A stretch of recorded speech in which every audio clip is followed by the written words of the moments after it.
Hi friends, ఈ వీడియోలో నేను మీకు మనం సైట్లో రెయిన్ఫోర్స్మెంట్లో యూస్ చేసే డిఫరెంట్ టెక్నికల్ వర్డ్స్ గురించి చెప్పడానికి ట్రై చేస్తాను. సో వీడియో నచ్చితే ప్లీజ్ లైక్ చేయండి, నా ఛానల్ని సబ్స్క్రైబ్ చేయండి. సో ఫస్ట్ డెవలప్మెంట్ లెంగ్త్ అంటే ఏంటంటే మనకి you need to develop the length of the bar in order to increase the bonding between concrete and steel. అంటే ఫర్ ఎగ్జాంపుల్ ఇప్పుడు మనకి ఒక బీమ్ ఉంటుంది.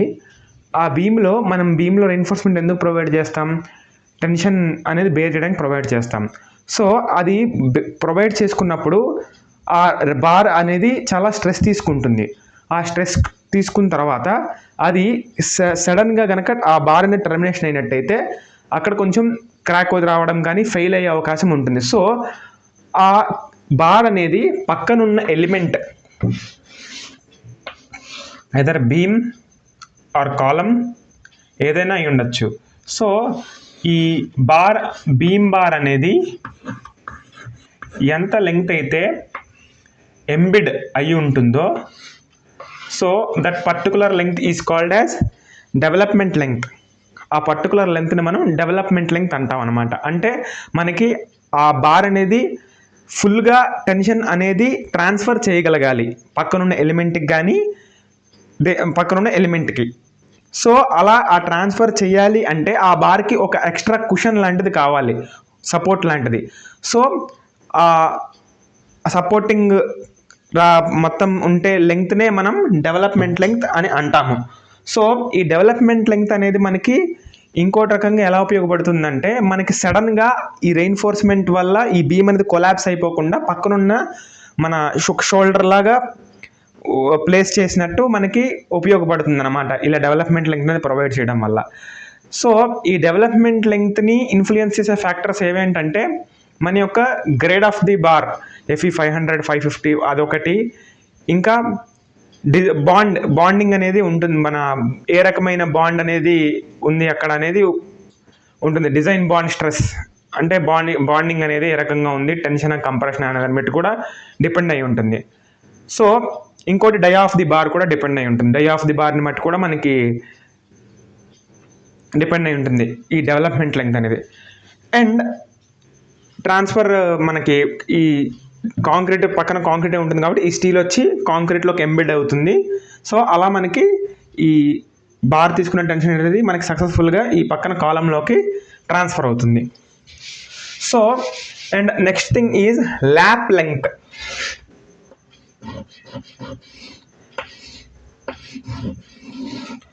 సో మనకి జనరల్గా మనకి ఎవరైనా మ్యానుఫ్యాక్చరర్స్ ప్రొడ్యూస్ చేసే రెయిన్ఫోర్స్మెంట్ అనేది 12 మీటర్ ఉంటుంది. సో ఆ 12 మీటర్ అనేది 12 మీటర్ అంటే చాలా లాంగ్. ఆ 12 మీటర్ అనేది మనం సైట్లో మ్యాన్ పవర్ని యూజ్ చేసుకొని మనం ఇన్స్టాల్ చేసుకోవడం అనేది చాలా మనకి కష్టం. సో అందుకని మనం ఏం చేస్తామంటే మనకి కన్వీనియంట్ లెంగ్త్కి మనం రాడ్స్ని కట్ చేసుకుంటాం. సో ఆ రాడ్స్ని కట్ చేసుకున్నప్పుడు మనకి ఒక ఫ్లోర్ నుంచి ఒక ఫ్లోర్కి కాలం అనేది బేర్ చేస్తుంది కాబట్టి, సో కాలం అనేది బేరింగ్ కంటిన్యూటీ మెంబర్ కాబట్టి, సో ఆ కాలంలో రెయిన్ఫోర్స్మెంట్ కూడా లేదంటే బీమ్ ఎక్కువ లెంగ్త్ ఉన్న బీమ్ అయినా కానీ ఏదైనా రెయిన్ఫోర్స్మెంట్ని మనకి కంటిన్యూటీ అనేది మెయింటైన్ చేయడానికి మనం ఆల్రెడీ కన్వీనియంట్ లెంగ్త్లో కట్ చేసుకుంటాం కాబట్టి మనం ఈ ల్యాప్ అనేది చేస్తాం, స్ప్లైసింగ్ అనేది ఇస్తాం అనమాట. సో ఈ ల్యాప్ అనేది ఎలా ఇస్తామంటే మనకి దీనికి కూడా కొన్ని రూల్స్ ఉన్నాయన్నమాట. సో ఈ ల్యాప్ లెంగ్త్ అనేది మనకి ఎలా ఉండాలంటే మనకి కంటిన్యూటీ అనేది ఎక్కువ మెయింటైన్ అవుతూ ఉండాలన్నమాట. ఫర్ ఎగ్జాంపుల్ ఒక సింగిల్ బార్ అయితే మనకి ఎక్కువ స్ట్రెంగ్త్ తీసుకుంటుంది. కానీ ఈ ల్యాప్ లెంగ్త్ అనేది మనకి ఎలా అంటే ల్యాప్ లెంగ్త్ అంటే 2 బ్రోకెన్ పీసెస్ని మనం కనెక్ట్ చేస్తున్నాం. సో మనం ఇది ఎలాంటి చోట్ల ప్రొవైడ్ చేయాలి అంటే ఎక్కడైతే ఈ బార్ యొక్క యూజ్ మినిమం ఉందంటే అక్కడ మనం ప్రొవైడ్ చేయాలి. ఫర్ ఎగ్జాంపుల్ కాలం ఉంటే కాలం అనేది పైనుంచి స్లాబ్ నుంచి వచ్చే లోడ్ని తీసుకుంటుంది అండ్ ఈ ఫ్లోర్ అంతా నిలబడి కింద స్లాబ్కి మళ్ళీ ఆ లోడ్ ఇచ్చేస్తుంది. సో క్రిటికల్ పాయింట్స్ అనేవి స్లాబ్ జంక్షన్స్ దగ్గర ఉంటాయి. సో అలా మనం ఈ కాలంకి అనేది మిడ్ స్పాన్లో ల్యాప్ జోన్ అనేది ఉంటుంది కాలంకి. అండ్ అనదర్ థింగ్ ఈజ్ మనకి కాలంలో 10 bars 12 bars మనకి మొత్తం స్క్వేర్ షేప్లో ఉంటాయి. సో ఈ మిడ్ స్పాన్ అంటే పైనుంచి L/4 కింద నుంచి L/4 తీసేసిన తర్వాత మనకి ఈ మిడ్ స్పాన్లో ఉండేవి కూడా అన్నీ ఒకే దగ్గర ఉంటే అది వీక్ జోన్ అయిపోతుంది మళ్ళీ. సో అలా వీక్ జోన్లో ఉండకుండా ఉండాలంటే lap should be staggered. And what are the factors influencing this lap zone అంటే first one is dia of the bar. So ఈ డయా ఆఫ్ ది బార్ అనేది పెరుగుతున్న కొద్దీ మనకి ల్యాప్ లెంగ్త్ అనేది పెరుగుతుంది. And grade of the concrete పెరుగుతున్న కొద్దీ ల్యాప్ అనేది తగ్గుతుంది. అండ్ అనదర్ డిజైన్ కన్సిడరేషన్స్ కొన్ని ఉంటాయి, వాళ్ళు ల్యాప్ లెంగ్త్ ఎంత ఇవ్వాలని అంత ఇవ్వాలని ఇస్తారు. And also grade of steel కూడా Fe 415 అయితే ఒక రకంగా ఉంటుంది, Fe 500 అయితే ఇంకో రకంగా ఉంటుంది. సో అండ్ ల్యాప్ లెంగ్త్ గురించి అయితే మనం ఇలా తెలుసుకుంటాం. నెక్స్ట్ మనకి సైట్లో మనకి బార్స్ అనేవి మెయిన్గా చాలా బార్స్ ఉంటాయి అన్నమాట మనకి. ఫర్ ఎగ్జాంపుల్ ఇది టాప్ లేయర్, ఇది బాటమ్ లేయర్, ఇది టాప్ ఎక్స్ట్రాస్, ఇవి బాటమ్ ఎక్స్ట్రాస్. సో మనకి ఒక క్యాంటిలివర్ బీమ్ మినహాయిస్తే మిగతా అన్ని బీమ్స్లోనూ మనకి కన్వెన్షనల్ బెండింగే ఉంటుంది. అంటే బాటంలో టెన్షన్ ఉంటుంది, టాప్లో కంప్రెషన్ ఉంటుంది. సో మనకి రెయిన్ఫోర్స్మెంట్ అనేది మెయిన్ టెన్షన్ని బేర్ చేయడానికి ప్రొవైడ్ చేస్తాం కాబట్టి ఈ బాటంలో ఉండే bottom bar is a main bar. And టాప్లో మనకి బాటంలో ఉంటుంది కదా, మరి టాప్లో ఎందుకంటే టాప్లో ఇవ్వడానికి మనకి చాలా రీజన్స్ ఉన్నాయి. ఎలాగంటే ఇప్పుడు మనకి లాంగ్ టర్మ్లో వచ్చేసరికి ష్రింకేజ్ అనేది వస్తుంది. ష్రింకేజ్ అనేది వచ్చినప్పుడు ఈ కాంక్రీట్ అనేది మనకి కింద పంచర్ అవ్వకుండా ఉండాలంటే దాన్ని హోల్డ్ చేయడానికి మనకి రెయిన్ఫోర్స్మెంట్ కావాలి.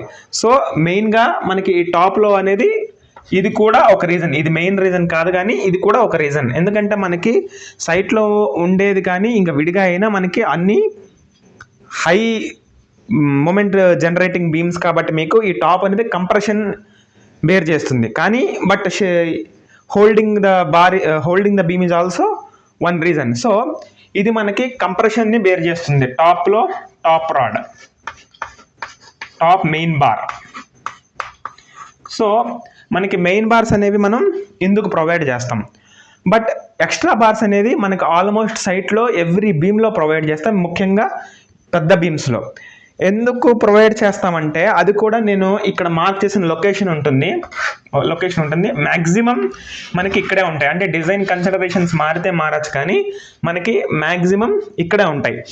ఎందుకంటే మనకి సైట్లో ఉండేది బీమ్స్ అన్నీ ఆల్మోస్ట్ అన్ని continuous and type of fixed beams అనమాట.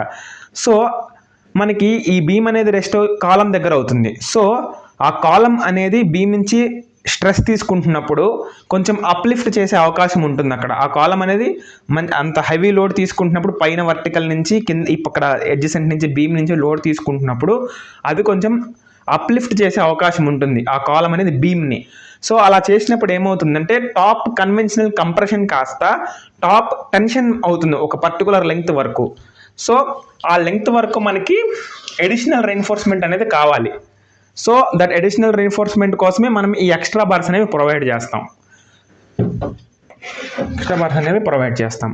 సో నెక్స్ట్ బాటంలో మనకి ఈ సాగింగ్ అనే ఉంటుంది కాబట్టి ఆ సాగింగ్ యొక్క మ్యాగ్నిట్యూడ్ కొంచెం ఎక్కువ ఉంటుంది కాబట్టి మనం ఈ బాటంలో అనేది మిడ్ స్పాన్లో మనం ఎక్స్ట్రా బార్స్ ప్రొవైడ్ చేస్తాం.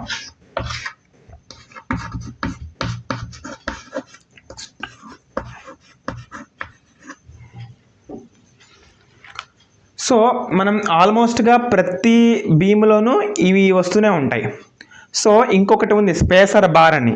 సో ఆ స్పేసర్ బార్ అని ఎందుకు ప్రొవైడ్ చేస్తామంటే ఇది బాటమ్ మెయిన్ బారు, ఇది బాటమ్ ఎక్స్ట్రా బారు. అంటే ఫర్ ఎగ్జాంపుల్ 20 mm మనం వీటిని ఇలా చేసేస్తే, ఇలా జాయిన్ చేసేస్తే అవి ల్యాప్డ్ రాడ్స్ అవుతాయి కానీ డిఫరెంట్ రాడ్స్ అవ్వవు. అంటే ఇక్కడ మనం ఎందుకైతే చేసామో అది వర్కౌట్ కాదు. సో మనం ఏం చేయాలంటే ఒక బార్ అనేది ప్రొవైడ్ చేయాలి. అది ఎలా ఉండాలంటే ఈ మెయిన్ బార్కి ఎక్స్ట్రా బార్కి మధ్యలో మన మిక్స్ డిజైన్ ప్రకారం ఎంతైతే మ్యాక్సిమం అగ్రిగేట్ ఉందో ఆ అగ్రిగేట్ అనేది ఆల్మోస్ట్ దాంట్లోకి వెళ్ళాలి. అంటే కాంక్రీట్ స్లర్రీ కాకుండా కాంక్రీట్ లాగా బాండ్ అవ్వాలి. సో మనకి అలా ప్రొవైడ్ చేసే ఒక స్పెషల్ టైప్ ఆఫ్ బార్నే మనం spacer bar are pin bar అంటాం. అంటే ఇప్పుడు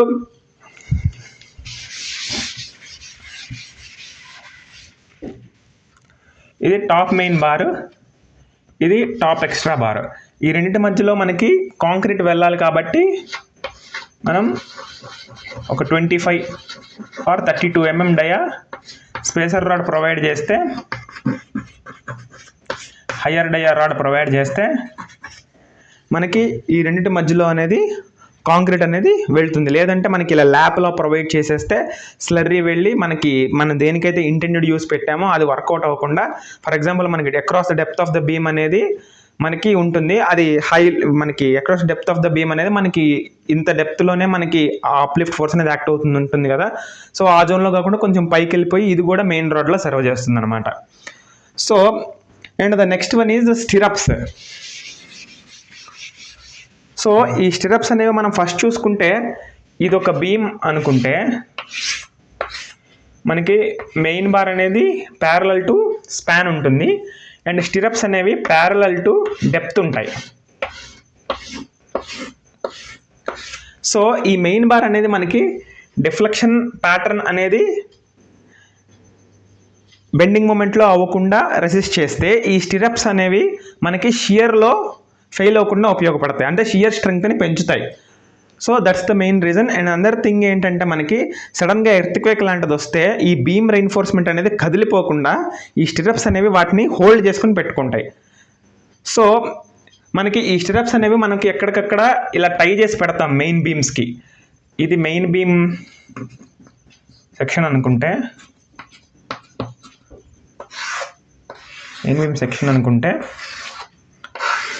ఇలా మనం స్టిరప్స్ అనేది ప్రొవైడ్ చేస్తాం. అలా ప్రొవైడ్ చేసిన స్టిరప్స్ అనేవి ఈ రాడ్స్ని ఇలా పట్టుకొని ఉంటాయి. సో ఇలా పట్టుకొని ఉండడం వల్ల మనకి